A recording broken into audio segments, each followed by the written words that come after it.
সোমবার সকাল ৭টা ৫৫ রাজধানীর কমলাপুর রেল স্টেশনে পৌঁছায় চট্টগ্রাম থেকে ছেড়ে আসা ঢাকা মেইল এক্সপ্রেস। যাত্রী চাপ ছিল স্বাভাবিক। সকাল ১০টায় কমলাপুর রেল স্টেশনে এসে থামে একতা ও জামালপুর এক্সপ্রেস। যাত্রীদের অভিযোগ, নির্ধারিত সময়ের ১.৫ থেকে ২ ঘন্টা দেরিতে এসেছে ট্রেন দুটো।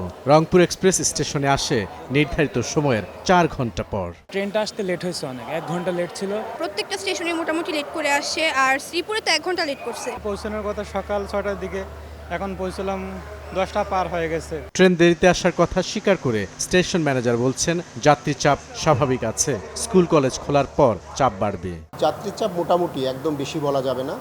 আজকে থেকে অফিস শুরু হয়েছে, কিন্তু স্কুল কলেজ এখনও বন্ধ থাকার কারণে হয়তো অনেকে ফ্যামিলি নিয়ে এখনও আসতেছে না। সারা সপ্তাহ জুড়েই এরকমই থাকবে, তবে যাত্রা কমফোর্টেবল হবে যাত্রীদের জন্য। সদরঘাটে লঞ্চ দেরিতে আসায় কর্মস্থলে পৌঁছাতে দেরি হওয়ার অভিযোগ যাত্রীদের। তবে এখানেও নেই ফিরতি যাত্রার চাপ।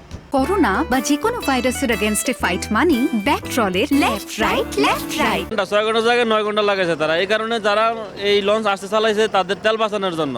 ৮টা বাজে ছাইরা লঞ্চ আসার কথা হলো সর্বোচ্চ ৪টা বাজে আসবো, সেখানে আমাদের লঞ্চ নামাইছে কয়টা বাজে? একদম থার্ড ক্লাস একটা লঞ্চ এটা।